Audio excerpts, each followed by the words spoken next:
So in the previous video, we really focused in on problems you could have connecting to the internet that ultimately were things that you could fix yourself. Things that really were things that you could fix on your own laptop. Or possibly things related to like cabling between your laptop and your cable modem, or between your cable modem and the wall, or something of that nature. So now that we've sort of ruled out most of that stuff, now we're going to continue with your troubleshooting things that ultimately will lead you to the conclusion that it's not your problem, that it's something that the ISP is at fault, or maybe even beyond the ISP, but ultimately it's not something you can fix. And so really then it's your choice. You can just sit back, turn on a TV show or something and hope that the problem resolves itself, or you can call up and say, hey, I'm paying 50 cents a minute for internet connectivity. What's going on? Your choice. So let's just go through the various different walkthroughs now. In this one, troubleshooting number 2, we're going to see that our internet connection is down, and yes, the ISP is at fault, and we can yell at them. So let's go ahead and walk through this one.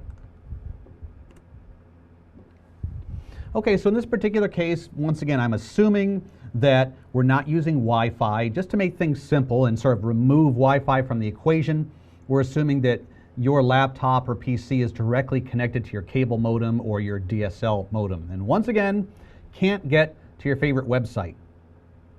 So, step number 1, can I get to any other websites? A lot of times people forget this step.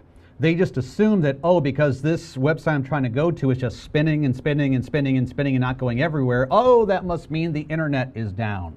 Well, not necessarily, because remember, ultimately, when you're pulling a web page, when your laptop is displaying these graphics that Google gave you or CNN gave you, where did those come from?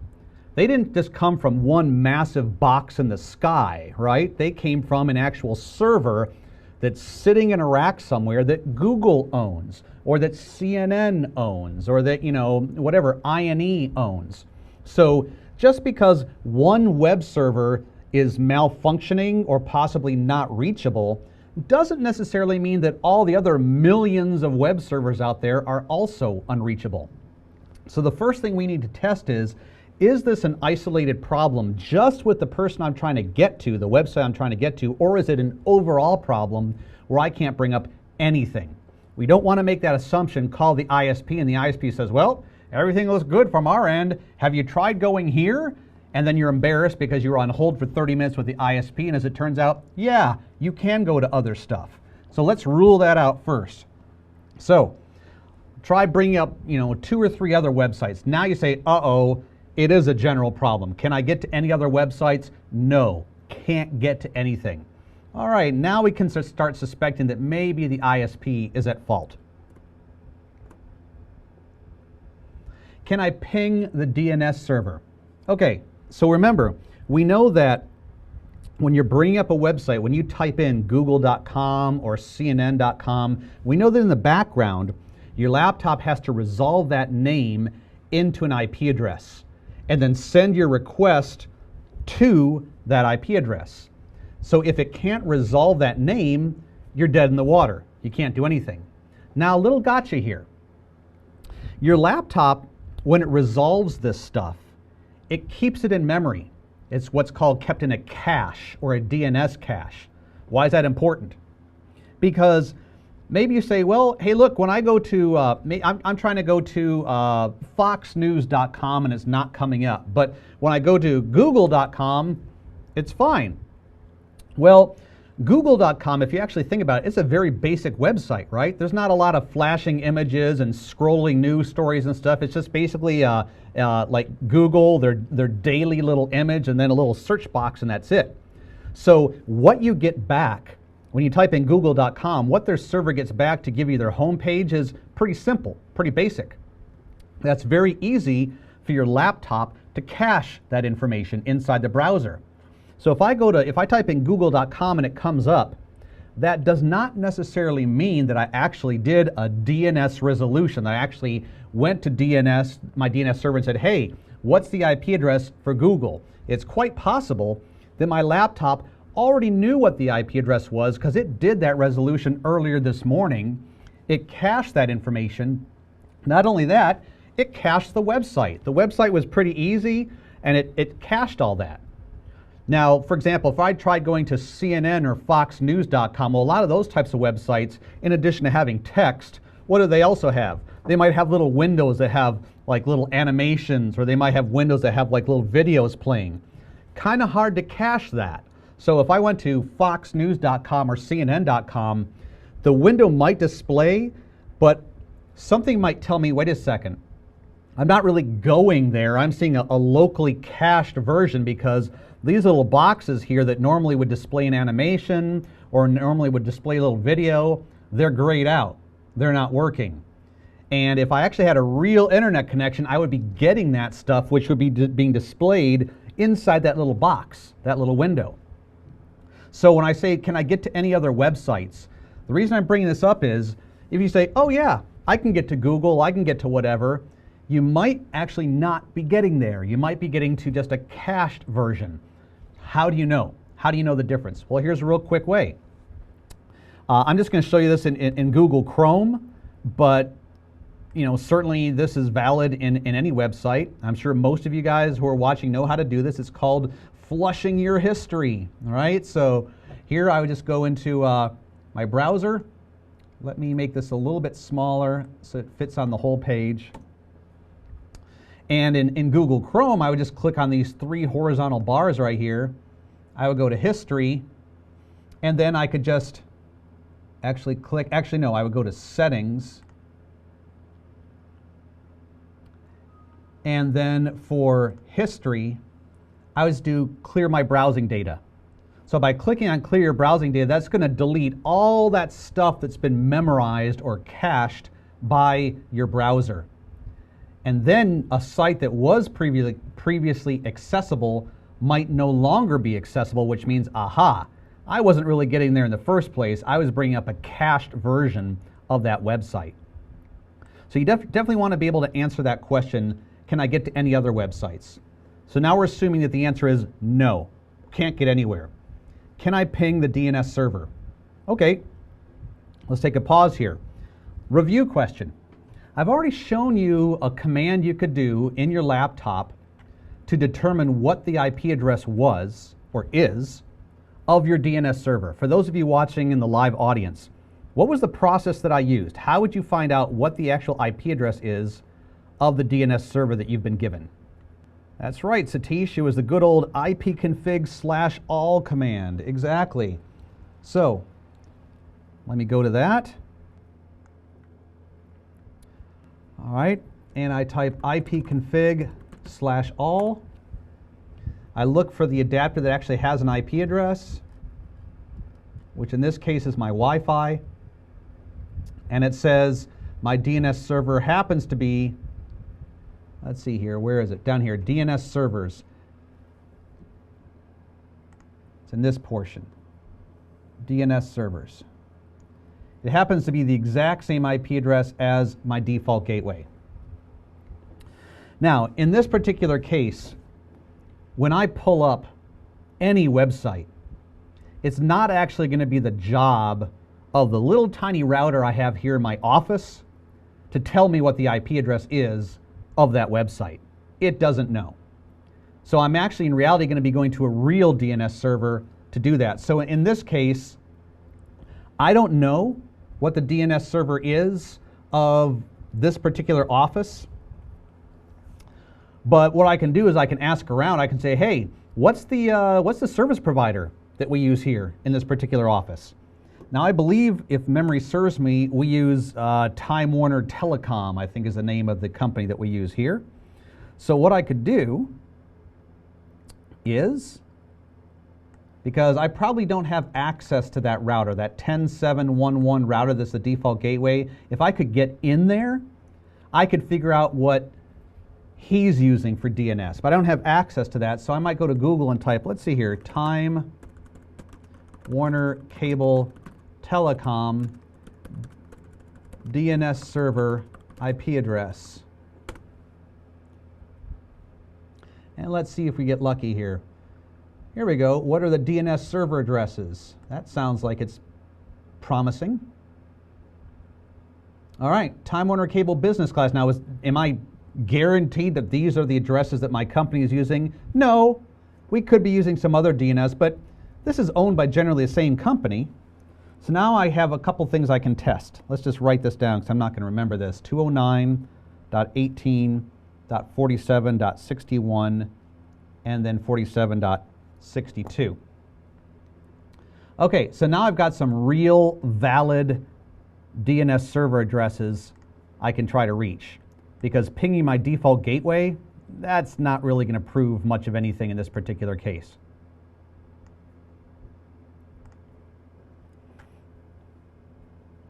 Okay, so let's go ahead and ping that. Ping means you open up your DOS prompt once again and you use the ping command, ping, and we say ping 209.18. Now once again, you'd want to ping the DNS server that you are using on your laptop. And I can ping it. Now some of you watching might say, what is ping? I've never heard of that before. When you do ping, basically what's happening is your laptop, your device, and you can do ping from a cell phone, from a tablet if you've got the correct app to do it.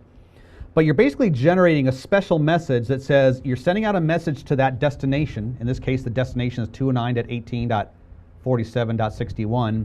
And you're saying, hey, if you exist, send me a ping response. Let me know that you're actually alive. So right now, by pinging this DNS server, I've actually gotten some replies from him. I know that he exists. I know that server is alive. What if the answer was no? Okay, this is a problem, because if that server is not alive, then no websites I type in will be resolved to IP addresses, and that would definitely explain why I'm not able to pull up a web address. So now we have to ask ourselves this question. At this point, all I know is I was working on my laptop, typing away, and all of a sudden, bam, couldn't get to a website. Now I verified that I can't get to the DNS server. I still don't know, is the problem something in my home network, in my company network, or is the problem something related to out there? So we're using the home user here. We're talking about the home user. So what's the next step? So once again, the home user, we're assuming you've already verified the things we've looked at previously, that you had a cable, like we see here, going to your cable modem. Everything was cabled correctly and plugged in. We verified that if you're using Wi-Fi, your Wi-Fi switch was turned on. All that stuff is already checked. So what do we do now? Can I ping my default gateway? So once again, go to ipconfig, find the adapter that has an IP address, and in there, look for what your default gateway is. In this case, it's 10.7.1.1. So let's see, can I ping that?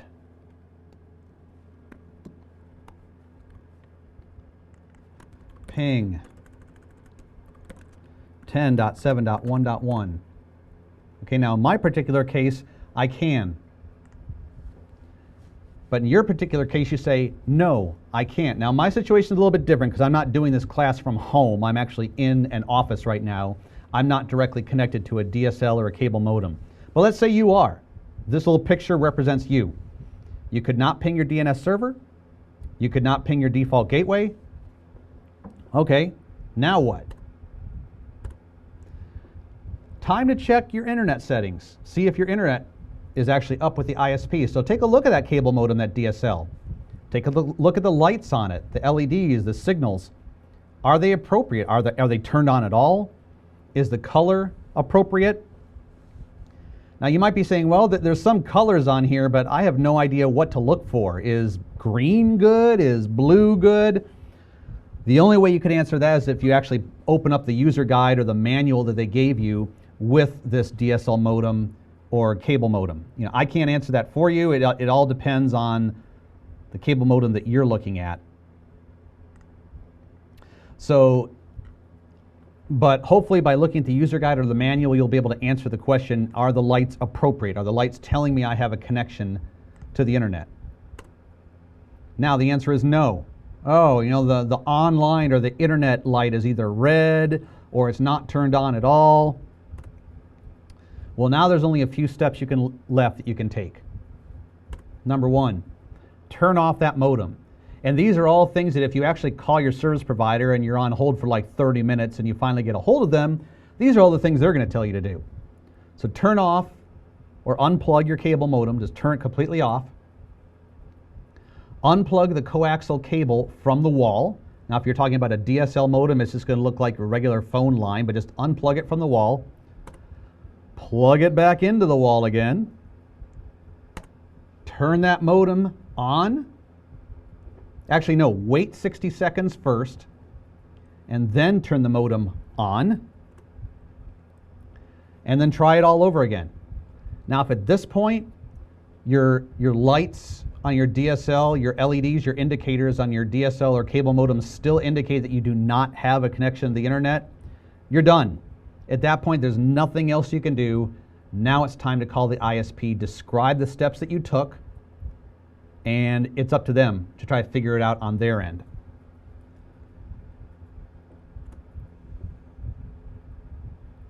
Now, sometimes, on occasion, you can check the lights on your cable modem or DSL and it looks good.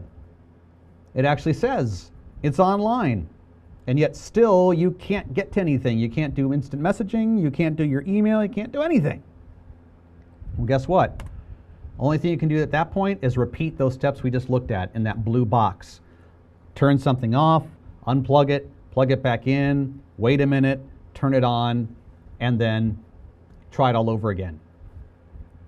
So this would normally be indicative of some sort of a buggy situation. I mean, if your cable modem is indicating that you actually have a valid connection to the internet, all the lights are the appropriate color, and yet you still can't get to a single internet website, well, it's one of two things. Either the actual DSL or cable connection you have to the service provider is good, there's nothing wrong with it, but the service provider is having massive problems. You know, they've just had a bunch of equipment that's failed and they can't reach anything. Or you've got a bad device. You've got a bad modem and it's incorrectly showing you lights that it shouldn't be. That doesn't happen very often. It could. But these are basically the only things you could do. It all boils down to checking the LEDs. So the first thing was we wanted to see if we could ping our default gateway. Then we wanted to see if we could ping a DNS server. Now notice right here, there's actually a DNS server that should always be reachable by pretty much anyone. Google has a public DNS server, which is 8.8.8.8. So notice in this particular case, let's go back to the last one. In the last one, I couldn't even ping my gateway. So if I can't ping my gateway, you know, in my example where I said I'm in a room full of people, and my default gateway is the person who I give my messages to who will get it outside of the room. Well, if I can't reach that person, I'm certainly not going to reach my DNS server. I'm not going to be able to reach anybody. But in this analogy, look at this. Can I ping my gateway? Yes, I could ping the gateway. So let's just draw this for a moment just to show you what this is talking about.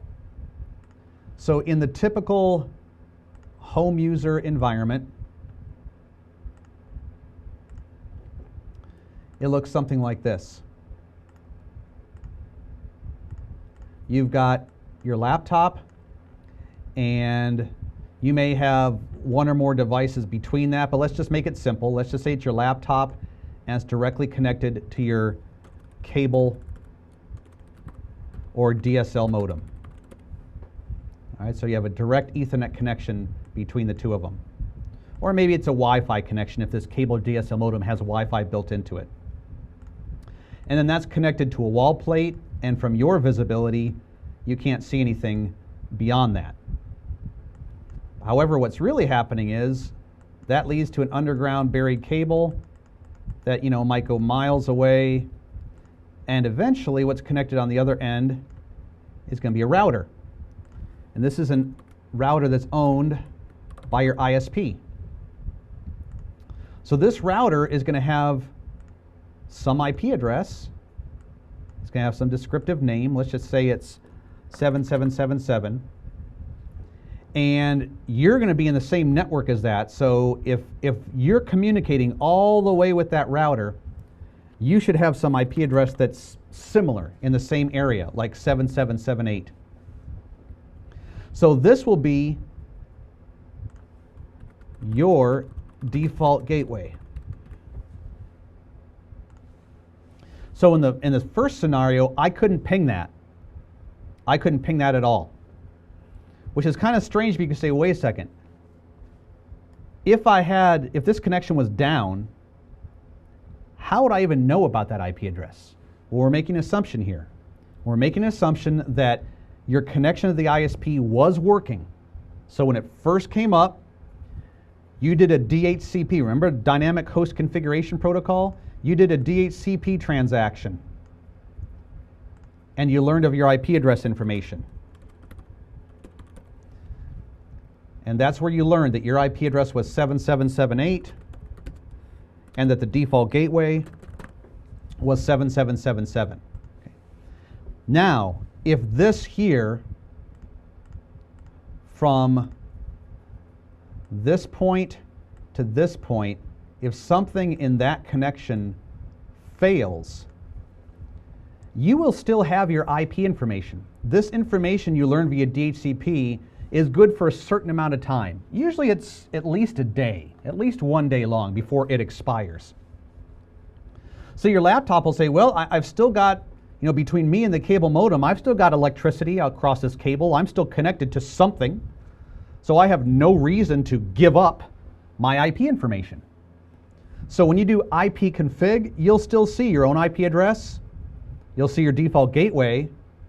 But if this connection here has gone down, you'll no longer be able to ping that default gateway. It will be unreachable. In the second scenario, we said, okay, I can ping that default gateway, but the DNS server that they gave me, maybe as part of the DHCP transaction, they said your default gateway is 7777 and your DNS server is, let's just say 7.99.99.99. So that's a DNS server that they own, right? They're going to give you their DNS server. Whatever service provider you're connected to, Sprint, Comcast, Time Warner Cable, Bell South, whatever it is, they're going to own a DNS server for name resolution. So now we're saying, okay, well, my connection all the way to this ISP router is good because I can ping it. When I go into my DOS prompt, I can ping that. But when I try to ping this, which is supposed to be resolving my websites into IP addresses, doing name resolution, I can't hit that. So now the question is, okay, well, this router here that's owned by the ISP, it's probably connected to lots of other stuff. Is the problem that the entire ISP's network is down? Or is the problem simply that their own personal DNS server is down? Well, that's why we say in this slide, try another DNS server. Try Google's public DNS server. So go into my DOS prompt and type ping 8.8.8.8. And that's good. So if I cannot ping the DNS server that I was assigned, right? Once again, do ipconfig /all. Look for the DNS server that I was assigned, which will be down here, and most likely it will not be the same number as your default gateway. If I cannot ping whatever this number is, but I can ping Google's DNS server, then that tells me it's not a general internet problem. In other words, my entire internet connectivity is not down. there's something wrong with my ISP's DNS server. So now you have a choice. You could either just say, well, I'm just going to sit back because eventually they'll fix it. I mean, that's a big deal. If the ISP's DNS server goes down, trust me, there's going to be a lot of people calling them up and complaining about it, not just you. So they're going to be on the hot seat to fix that thing pretty quickly. Now, it might take them an hour or two depending on what the problem is, and so depending on your patience level, you could just sit around and wait. Or you could say, you know what? Here's another perfectly valid DNS server I could use. Why don't I just use Google's DNS server? Forget about the one my ISP gave me. Let me use Google's DNS server. So let's change over to that. So how do I do that? Remember getting into the control panel that I showed you? Let's do that again. We went into the control panel. That was under Start. It was right from our Start button. It should have been accessible from there. And then we did Network and Internet, Network and Sharing, change adapter settings. Okay, well, right now I know I'm using Wi-Fi. So I could go to my Wi-Fi connection, right-click it, and before I just showed you how to enable and disable it. Well, now I'm going to go down to the bottom and click Properties. A lot of stuff in here, but what you want to do is you want to click once, just once, left click once on TCP/IP IPv4, click Properties. And then here, yours will probably say obtain DNS server address automatically, meaning get it via DHCP. When DHCP gives me my IP address and default gateway, I also want to use the DNS server. But you could change that. You could say, no, I'm going to use my own. I want to use 8.8.8.8 because I know that's accessible. Change it to that. And now even if the ISP's DNS server goes down, you've told your laptop, use a different one. Use one that I know is reachable.